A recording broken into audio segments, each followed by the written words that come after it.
Pete, a solid, at times topsy-turvy, but ultimately comfortable draw with Essex. What's your reflection on the last 4 days? It was a good game of cricket again. I think probably first credit goes to Steve Burks, the groundsman. I think it's another good pitch that when you start the last day of a 4-day game when either side could win, or all three results, we could have been a draw, which it was, but we could have won, they could have won. I think it was a good pitch. I give us a lot of credit actually. You know, we lost the toss, we got put in on a pitch that did quite a bit in the first morning at 78 for 5. We had a big scrap to get back in that game, and I think we showed that. And credit to the way the lads played. So we take quite a lot from that game, because how we played at different phases when we showed a lot of character, I think. And what was the mindset going into that 4th day at a time when all 4 results remained realistically possible? To bat till lunch, really. I think we lost 2 wickets at the end of day 3. Haas got out and Kyle got out at the end of that day, which really it put us a little bit behind where we wanted to be, because the hope was to get through maybe 3 down, maybe 4. Then we could have batted for an hour and then been aggressive to try and get more time to bowl them out.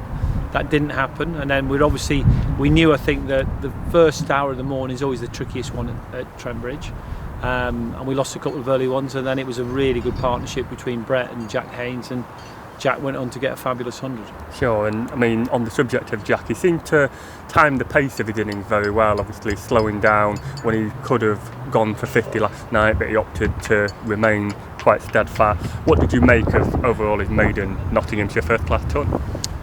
Well, it's a great knock, because like all hundreds, often they go through different phases. So going in last night, it was a tricky situation when he went in, and he had to pick his moments. And then we picked the pace up. Him and Haas got a partnership going. Then Haas got out. He had to hang in there to make sure we got through. This morning, that first half an hour was hard work because Snater got a couple of wickets. Then they had the new ball to get through, and then eventually got a chance to sort of loosen up his innings a bit, and probably showed his top gear after he got his 100 when he opened up a bit for the last 30 or 40 runs. Yeah. Is that pleasing for you, knowing that you've got a player among many others who can go through the gears like that?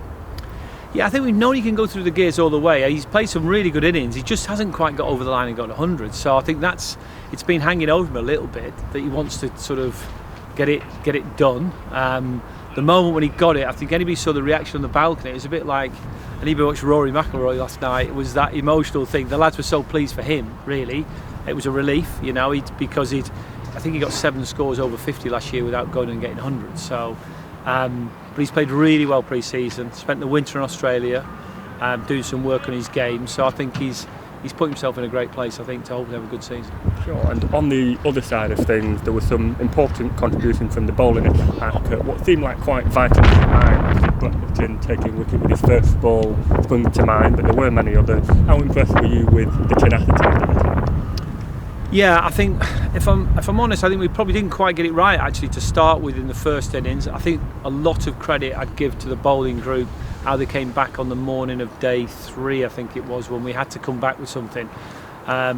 We were probably slightly behind the game. You'd say Essex were just in front, 5 wickets in hand, and we had to find something. And the mood in the camp that morning was one that we really wanted to try and impact the game early. I thought the way Ferguson, Neil bowled, and Dylan Pennington that morning was great. They got early wickets. We kept the lead to a minimum. And that was another, there was sort of three times, I think, 78 for 5. We showed great resilience to fight our way out of that. That morning on the 3rd day, I thought we did. And then, obviously, about 20 past 11 today, when we lost early wickets, Brett and Jack showed it again. So each time we see those other people fronting and showing character for us and playing in a certain way, that's really good for us as a team. And on the subject of Fergus as well, halfway through his short spell at Trent Bridge, what have you made of him so far? He's been a breath of fresh air, I think. I've loved the way he's gone about it. He's a wholehearted player. He's a games player, so he wants to play the game. He's skillful. An English style bowler in some ways, but he reads the situation. So yeah, I've really enjoyed him. He's already become one of the heartbeats of the team in some ways. So we'll enjoy him for another couple of games. I hope he's enjoying it. We're certainly enjoying having him. And we look forward to basically as I say, the game at Edgbaston, hopefully where we get a chance again to go against the Warwickshire team and try and get ourselves another win. And then finally, having had both of our first 2 games at home, again, strong side, many would say, how pleasing is it to have laid that platform, we've come out unbeaten and be in this position now? Well, it's a good start, it's a solid start, I think. It's nice to do it at home, if I'm honest. I thought the win against Durham in that first game was a really good win because we had to work very hard for it. If we'd have won here or we end up drawing, we still had to work really hard for it. So I think that's a good thing at the start of the season. Lots of different people have contributed, from 400 I think already in the season.